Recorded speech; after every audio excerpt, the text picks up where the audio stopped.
Last summer I received a phone call from my friend Alan Sennett. Al, would you say hi to everyone?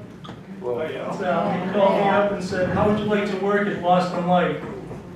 2 seconds later, I was at the pier at Boston Light, greeted by our host speaker. They were very accommodating. They opened up their arms, invited us into their house, the Lighthouse, and took us all around the island. When I told her about our old house, she was very excited and she couldn't wait to donate her books to the Dean Winthrop community. The 2 books she wrote, one is a beautiful factual book of the facts of Boston Light with colorful pictures and a lot of history in the books, in that book, and that was a fun read. The other one was a light affair. It was about Sammy, the Lighthouse dog. And, very cute story. The kids will love it. And she was kind enough to donate them to the Dean Winthrop house. It was like finding buried treasure when I got the books. I couldn't wait to open them up. Today, there is only one lighthouse keeper in America. Even on her days off, she likes to stay at the lighthouse. She gives tours, she maintains the light, the grounds, and their beautiful home. When I was there, she was hammering away, preparing for a stormy nor'easter night around the windows. She walks around the 3-acre island twice a day to make sure everything is secure and safe. Even in the peak of a nor'easter, she lives in one of the most peaceful places on the planet. With great pleasure, ladies and gentlemen, Sally Snowman.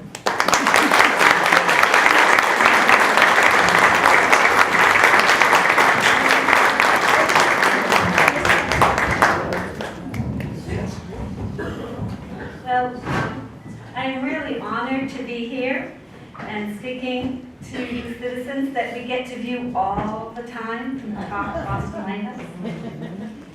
It's about 89 feet tall, and the focal point of the light is 102 feet above sea level. And I understand that while in the Dean Winthrop house down the south, we're actually standing below sea level. That was a mind boggler. And you know, I hear lots of stories about people who have visited Boston Light and people who want to visit Boston Light. And that's another thing that I'm honored about having this position, because I actually get to live there and talk about it. And when I'm not there, I get to come and visit people like yourself. So I'm on the Coast Guard payroll. And this is the last manned Coast Guard light station that's still manned in the entire country. And I'm the 70th keeper since 1716, and the first 69 were all men.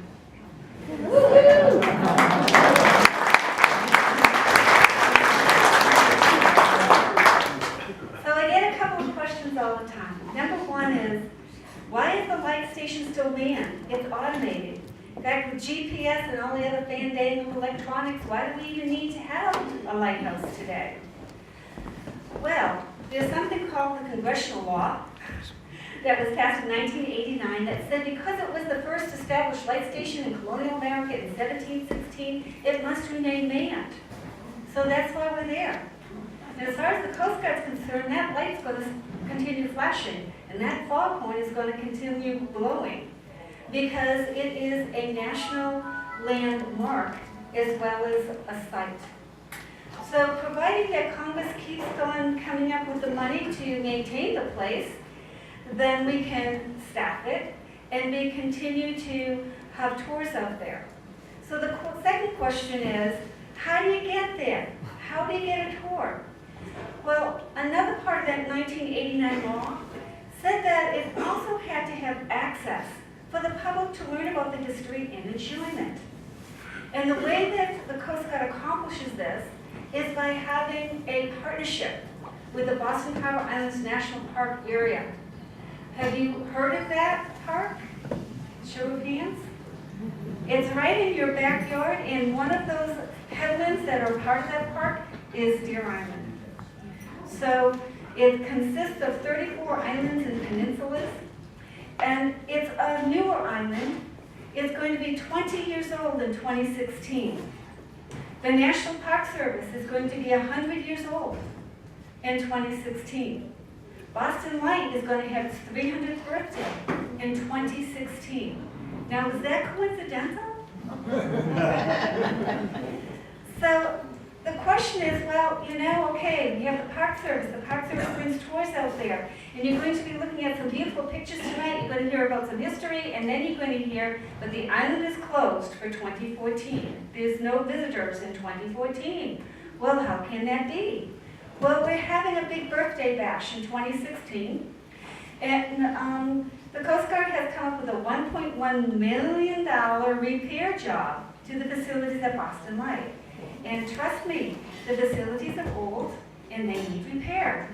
So because we're going to be a construction site, we cannot have tours on the island. It's not going to be safe with scaffolding and earth movers on the island. So you'll just have to hold off till 2015 and 2016 and beyond.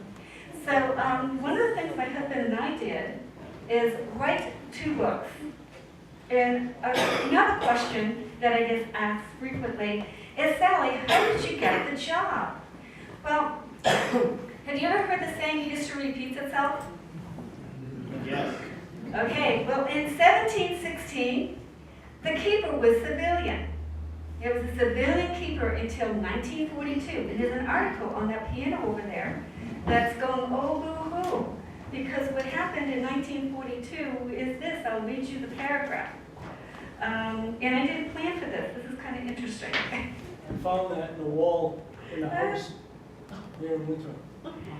And from today, there will be no resident keeper at the light station for the first time in 225 years, since before the French and the Indian Wars. As of today, the Coast Guard takes over and the light will be maintained by men assigned from Hull Coast Guard Station, and romance fades from the keeping of the light, just as the light itself fades from the coming of dawn. Well, you know what? That never happened.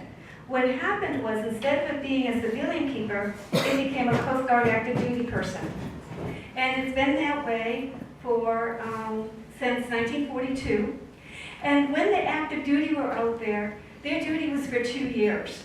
There were 3 active duties. So if you have 3 active duty, each there for 2 years, it means that maybe every 6th, 7th, 8th month, a new guy would come in, another one would leave.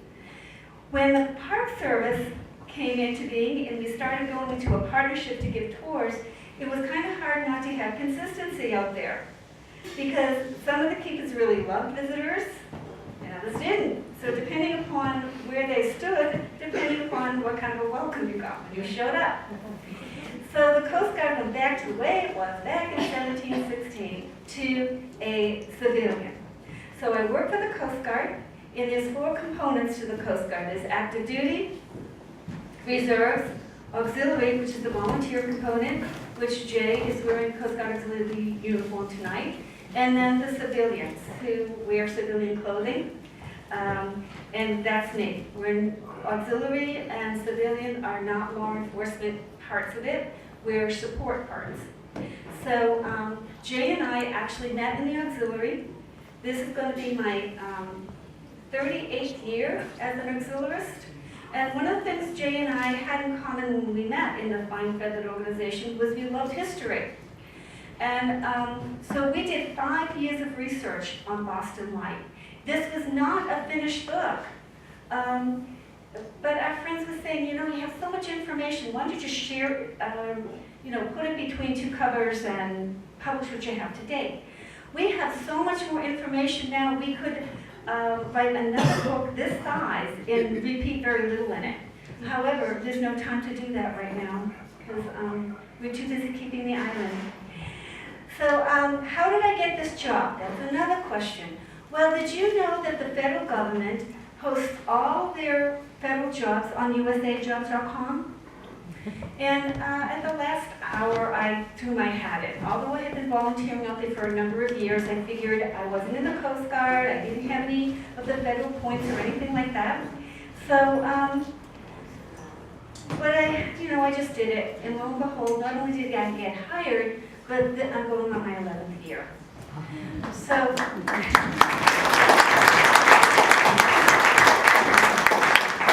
Jay and I talk from our hearts. This is, Boston Light's my passion.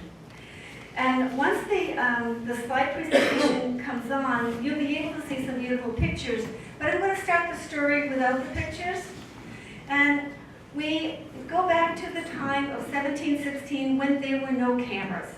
There was no way to record in our technological world today of what it looked like back then. All we have is descriptions and etchings of what that may be like. However, cameras started to coming into being, the photograph, in the early 1800s. And by the 1870s, they were actually becoming more common. And that's when we came across our first pictures of Boston Light, for which we have a couple of them in there. And then as things progress, it gets easier and easier to find pictures, to the fact now that you could go on the internet and Google Boston Light and come up with more pictures than you will ever know what to do with. It's the archival ones that are the most interesting ones because it depicts a kind of life that we don't have anymore. For instance, the Boston Light is on Little Brewster Island. Did you know there were 4 Brewsters? Little, Great, Middle, and Outer.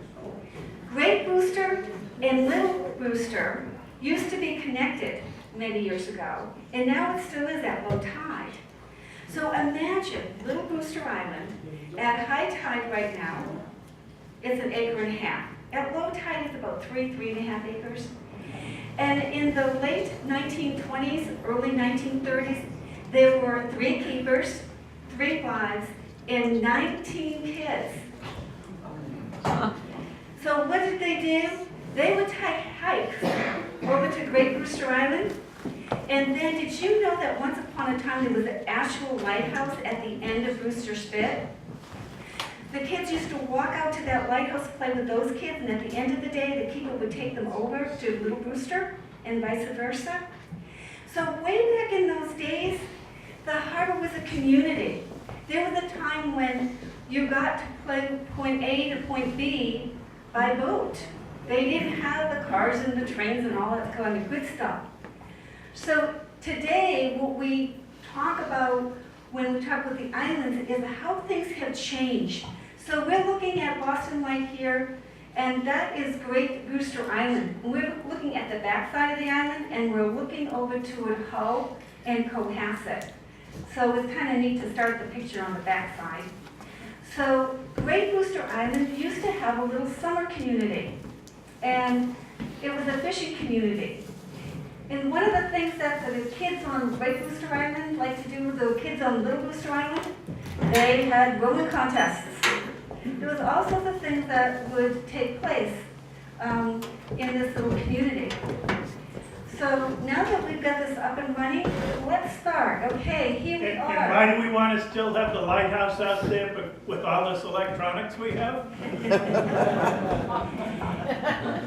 fabulous place to watch storms come in. 360 degrees, and sometimes it comes from all at once. And this is one picture that we just love. Look at those clouds. And it was, you hear a sound like incense around. Just imagine those clouds and scents around you. We have actually had clouds all around the island, and it not rained on us. It was raining everywhere else but us. And other times it would be raining and hailing at Little Brewster Island and no place else.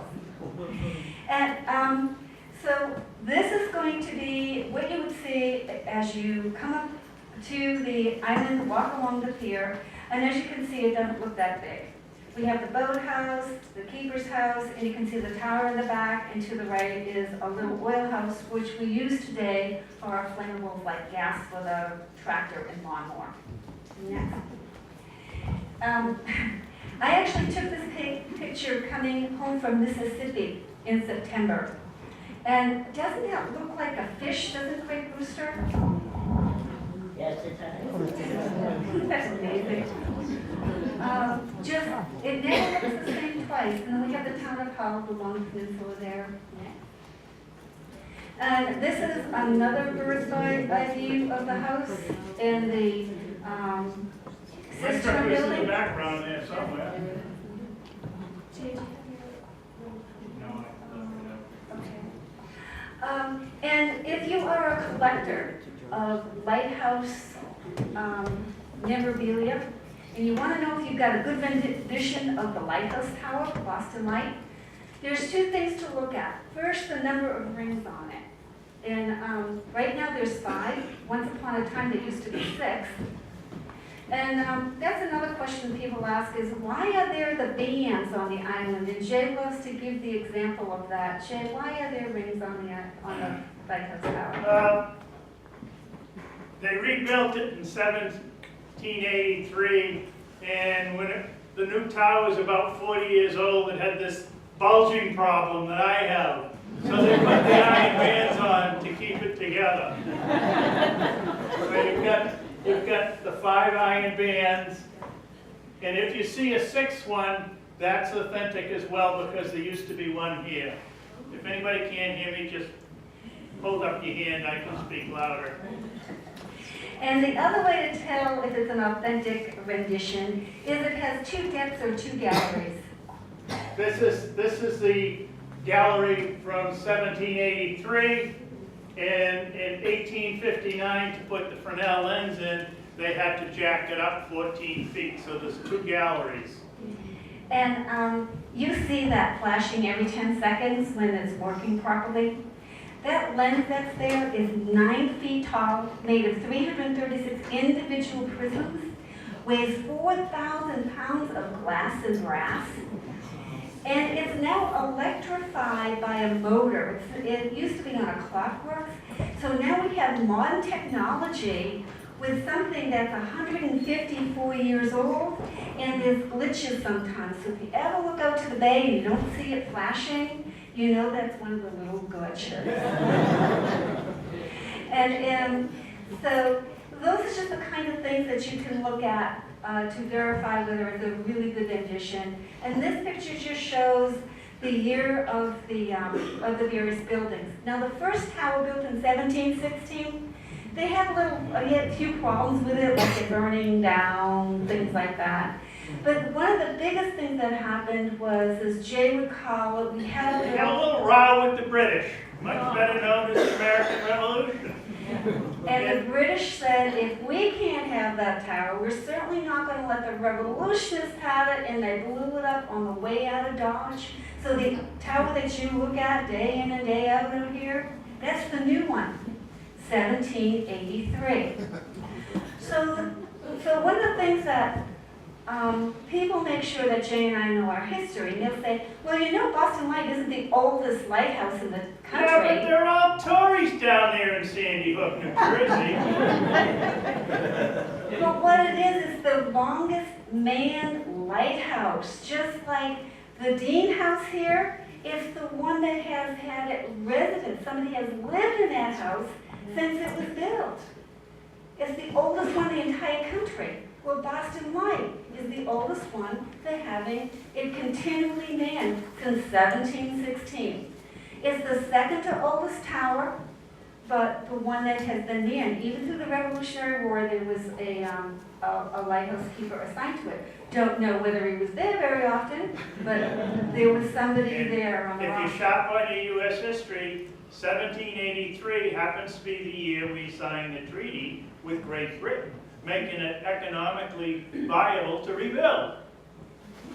And so it did. And as we mentioned before, originally the tower was shorter, but then in 1859, when they brought that 9-foot crystal over from France, they said, oopsie, it doesn't fit in the old gear room, and they had to raise the roof.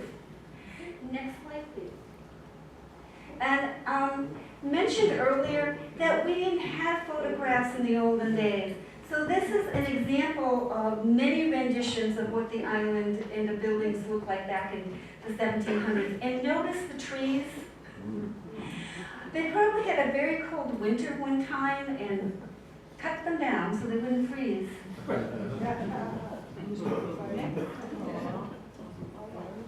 And this is another rendition, 1785.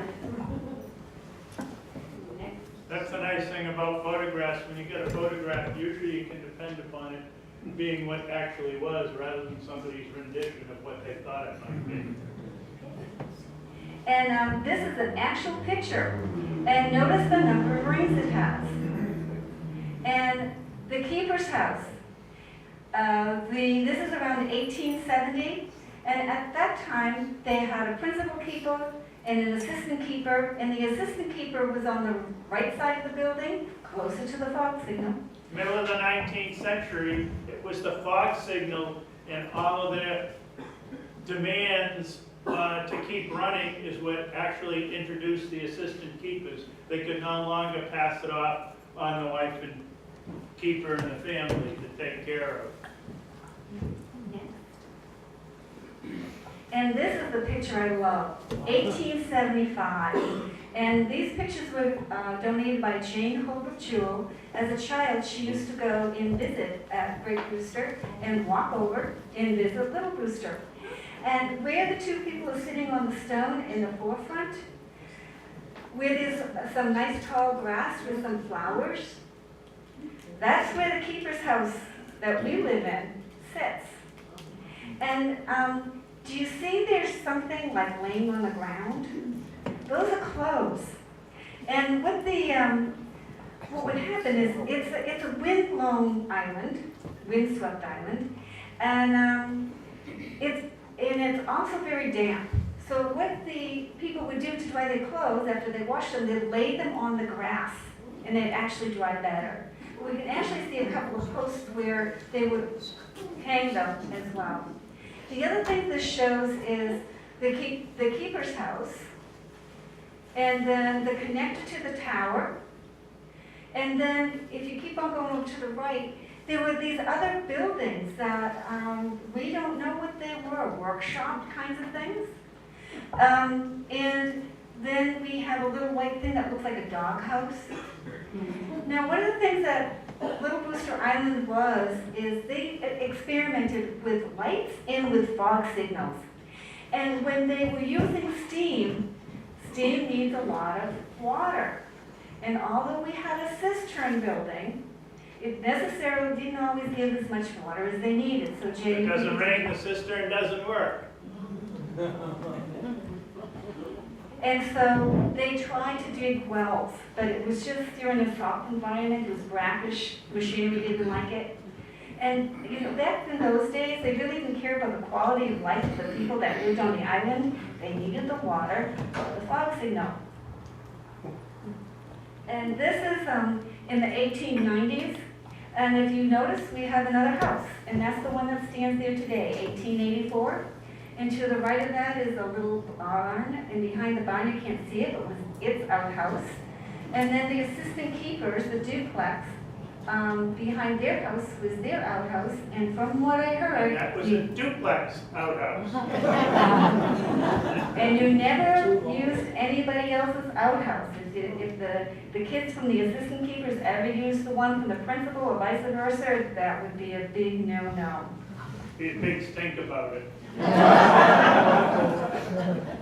And back then, what would happen is they would just have the outhouse over the rock, so it just drop down into the water. And we actually know some kids, they're adults now, in their 80s, that grew up on the island. And they'll say things like, no wonder we always had eye infections and ear infections. We were swimming in our own sewage. Along with everybody else's involved. And do you notice anything different here, Michael? Can you just flip it back to the previous one? Okay, look at the... Look at this building. Okay. Same building after a facelift. They raised the roof here, too. And I love the dress that the woman has on the far right. You can see the little doghouse, which was really an effort to have a well and a connector to the tower. And this house was burnt down in 1960. On my birthday, no less. Because it was 100 years old, out in the elements, and it needed a lot of work. And the other caveat was they decided to take the families off. With only 3 people, they didn't need a duplex that needed a lot of work. They had another house, so that was the easiest way to get rid of it. So the Coast Guard doesn't waste anything. The summer of the house now houses a 4,000-gallon tank of diesel fuel for the backup generator on the island and for heating the keeper's house. And here's a circa 1900. This is a real interesting picture because we have 2. That's the 6th ring, which is the reason we had that one blown up as well. And we have 2 fog signal buildings, and look at the pipes coming out of that. Jay, do you want to point to that? Yep. This was one of the attempts at a fog signal.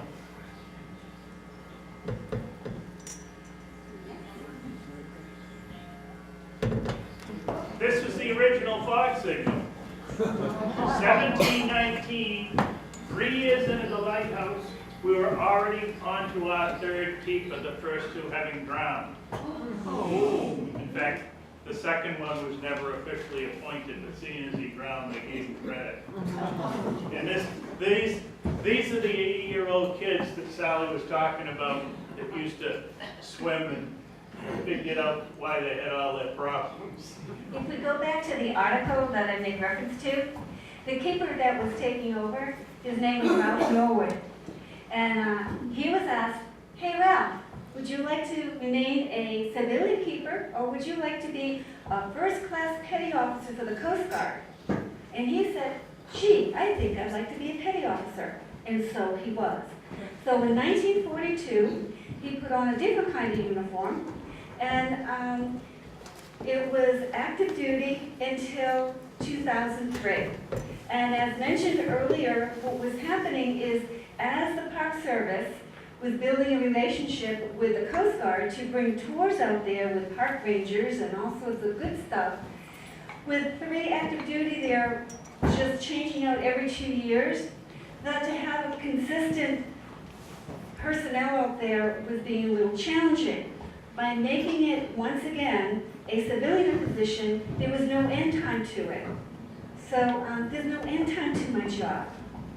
So we'll see how long I stay out there. But the Norwoods were the transition from the civilian to active duty, and I'm the transition from the active duty to civilian. And here we have a picture of the pier area. We had 2 piers, the north and the south. This is the south pier, the north pier. We have written record of it going back to the middle of the 19th century, and we don't have any doubt that it was there much earlier than that, because access to the island can be a challenge. And this is just another picture of the 1950s with all the buildings visible. Here's an aerial. Take a look at the buildings because the next slide's going to tell a story. What happened? That house that we told you about got burnt down on April 25th, 1960. And as today, there's one less building there today.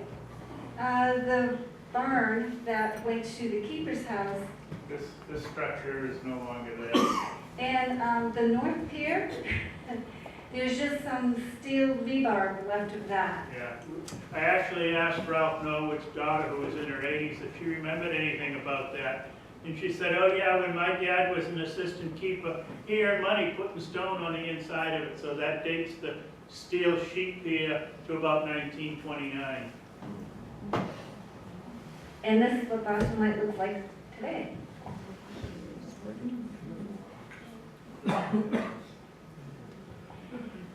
So to get back to how do you get to Little Booster Island, the tours leave from By the aquarium.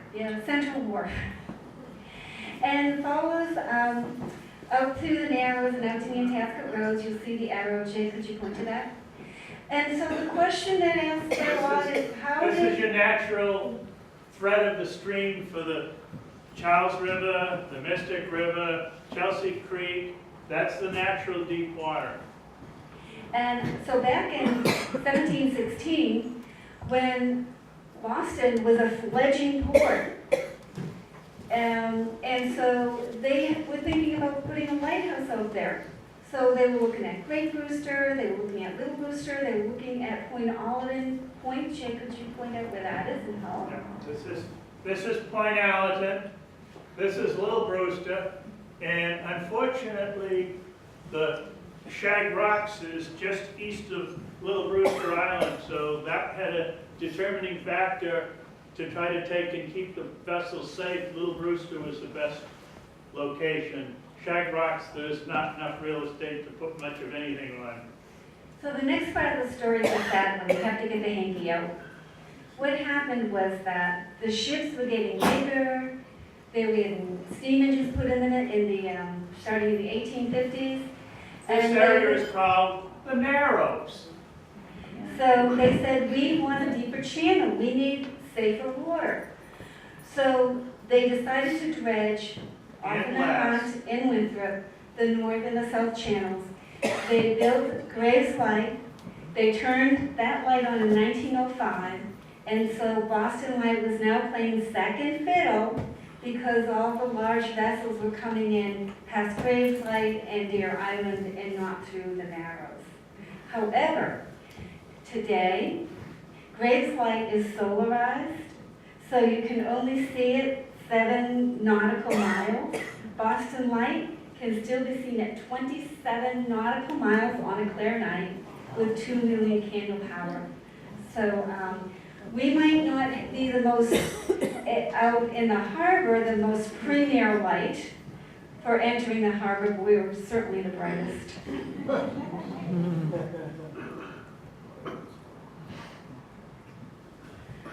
And this is what it looks like. When it starts like this, it's gonna be a great day. Needless to say, that's sunrise looking east. Well, Jay snuck this one in. Another question people ask is, how do you get to the island? Well, right now it's winter time, and the Coast Guard takes us out from Station Point Allerton. But come April 25th, I have a boat. I'm in the Coast Guard Auxiliary still, and this is my boat, SBLS, Sally's Boston Light Shuttle. So I'll be able to get myself out there. Jay's a coxswain, Jim in the back of the room, he's coxswain of the boat, Colleen's the crew. And so this is come the end of April to the end of October. This is the main transportation out to the island. And this was launch day in April 2013. I was very happy. Where do you keep it?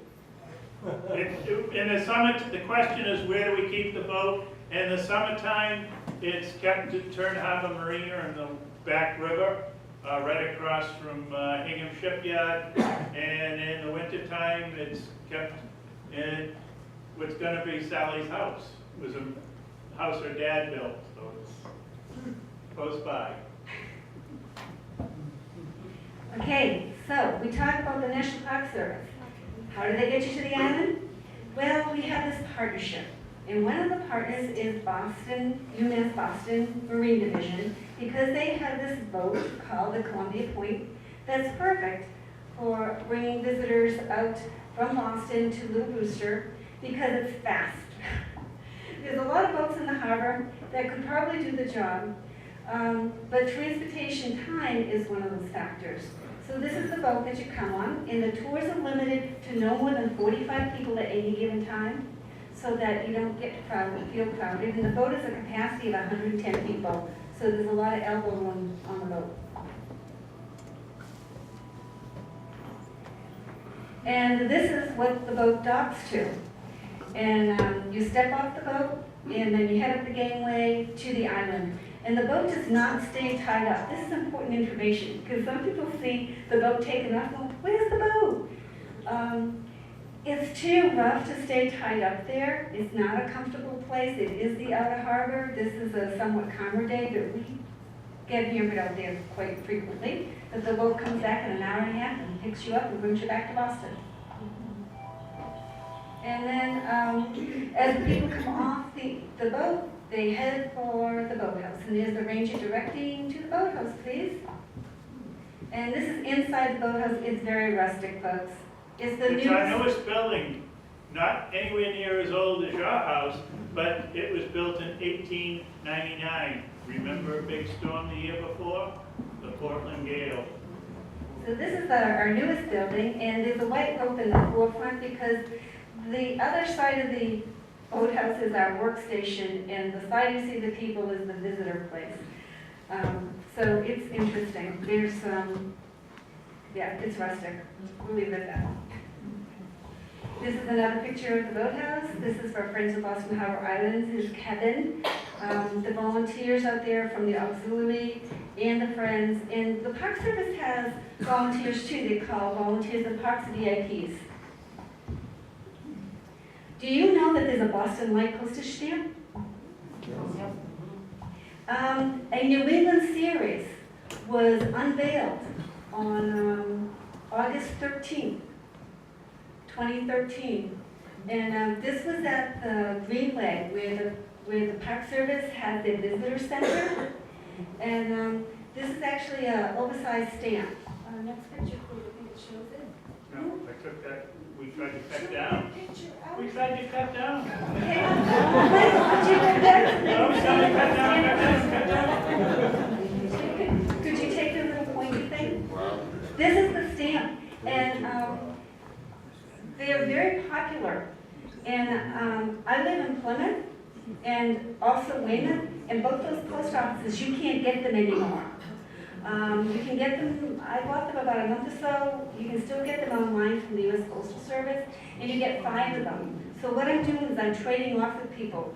Portland There's a series and of 4 that Smith came out and with this post. This, Paul Medina, who's an assistant keeper, is also a postmaster up in New Hampshire, and he worked very diligently to try to get this stamp evolved.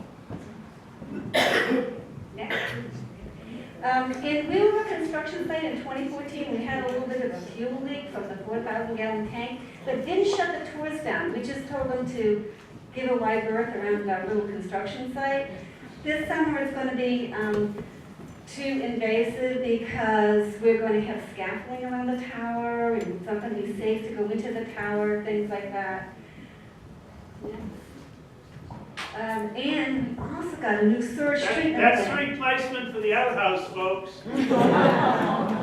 And one of the things that people come to the island for, especially kayakers, is to use the bathroom, to use the head. And we say we don't have any public head because this sewage treatment plant is designed for 4 people to live in a house and not for 100 visitors per day. And this is our only water source, Yeah. the cistern. We get our water from the sky. We don't drink that water, folks. But we do everything else with it, take showers, flush the toilets. So that was our construction site too, but it was out of harm's way of tours, and they didn't work on Fridays, so that worked out good for us.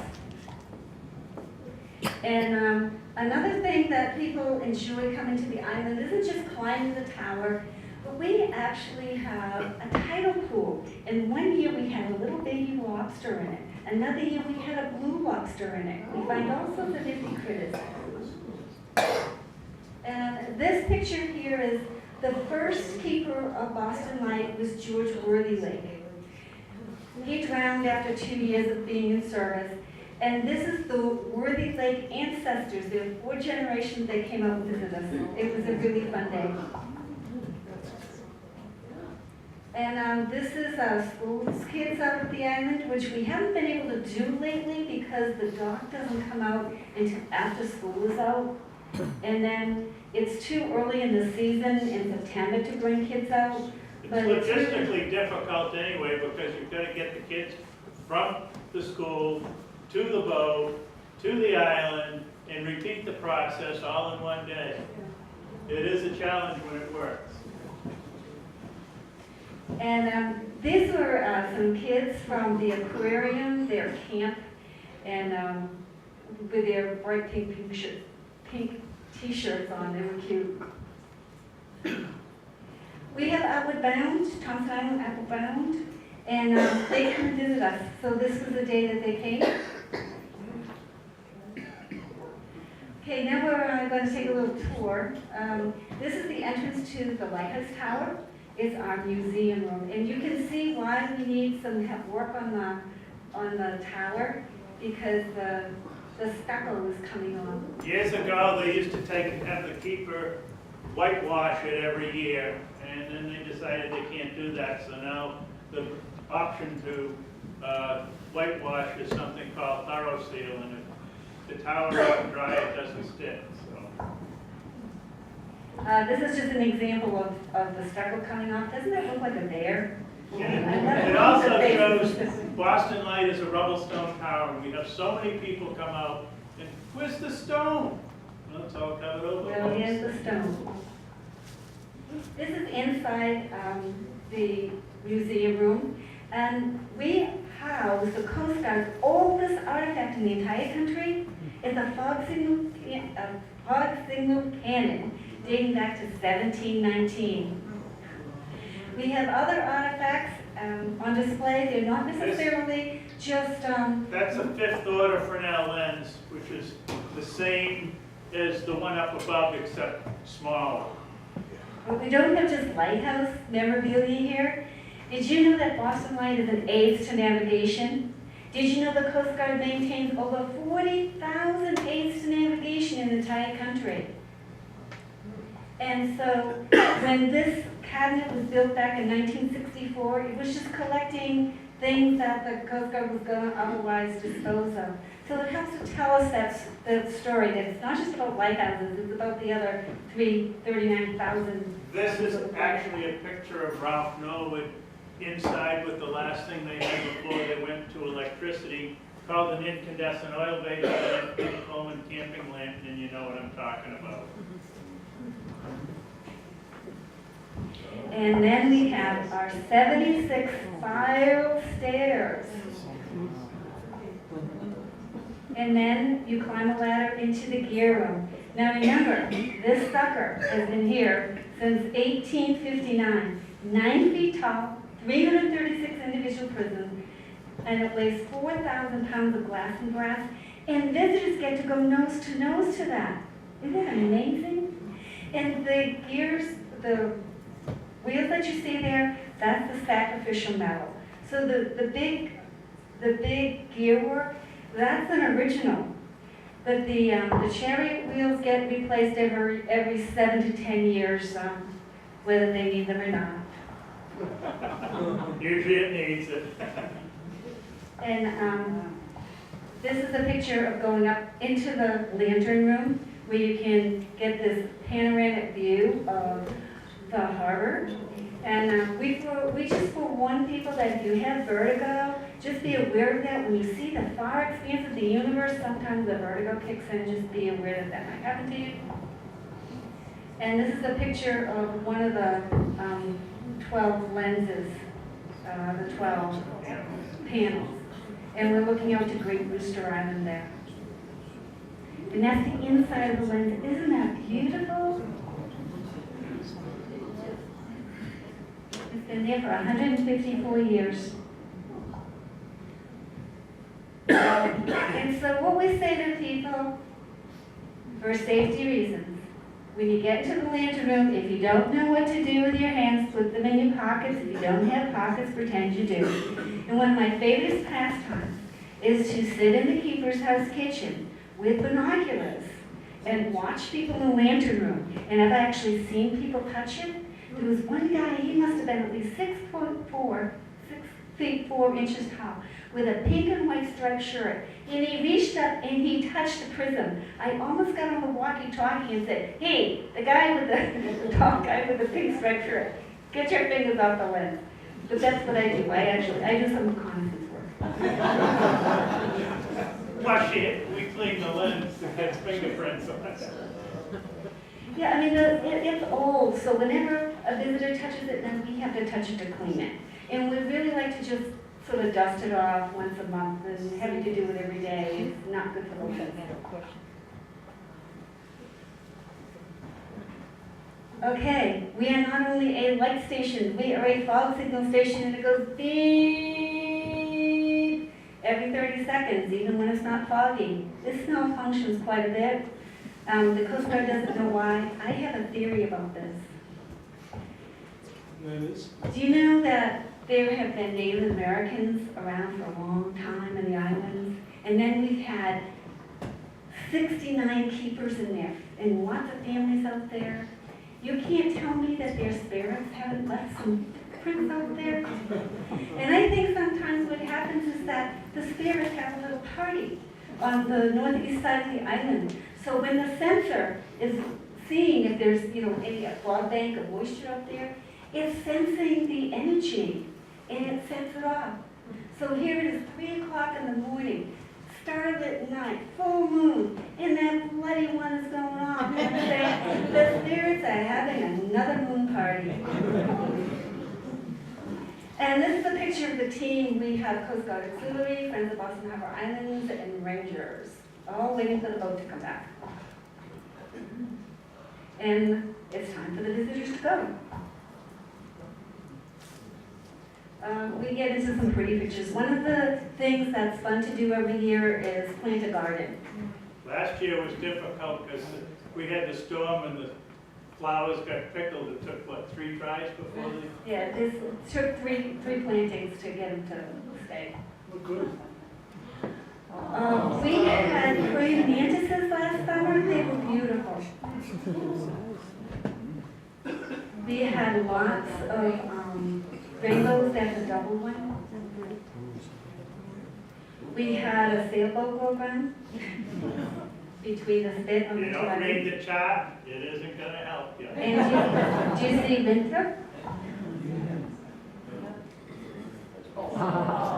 And a lighthouse story is not complete without a dog. So many lighthouse stories evolve around dogs. And this is Sammy. It's the last lighthouse, official Coast Guard lighthouse dog we've had on the island. And he died in 2004, and he's buried on the island. There's another dog named Vera. And we found out there's a third one, and his name is Bear. So we need to get a third headstone for him. And Sandy is very, very near and dear to me, so I actually wrote a story about him. And although it was written for 10-year-olds, children of all ages have told me they've enjoyed the story. This was taken this past winter when we were doing a watch out there. Beautiful. It's kind of rare because usually the snow goes sideways. Actually, it was snow, but it was ice, so it was treacherous to walk. It was shovel. This was at Christmas time, the sun rising through the tree. So the lights are not on the tree, it's being illuminated by the sunrise.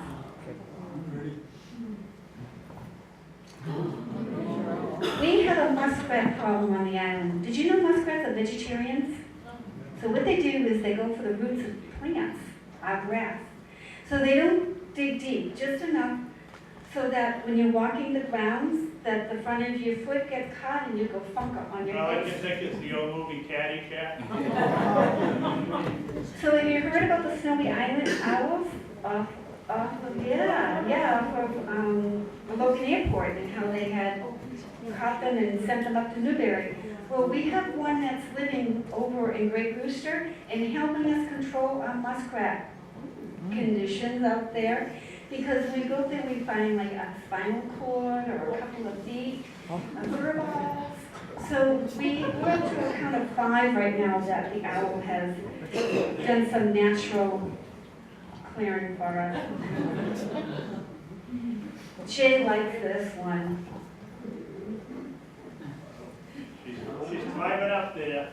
I don't know if she's going to catch up the ball, but she's working on them. Yeah, I don't know if I can make it in 31 years. This is Maurice Babcock, who the article over on the piano is all about. This was taken at sunset. I believe this was in October. Look at those clouds.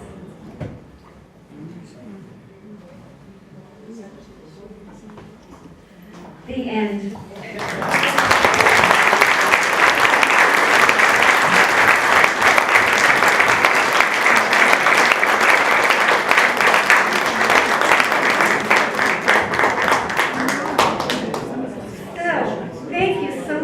For visiting tonight. The dinner was enjoyable. Thank you very much for the invitation. Yes, Michael? Can you take some questions and answers? Questions? Yes. Anyone have any questions for Sally or Jay? And we will be available at the end for you to come up and talk to us. We also have a few books with us tonight if you're interested in those. Thank you.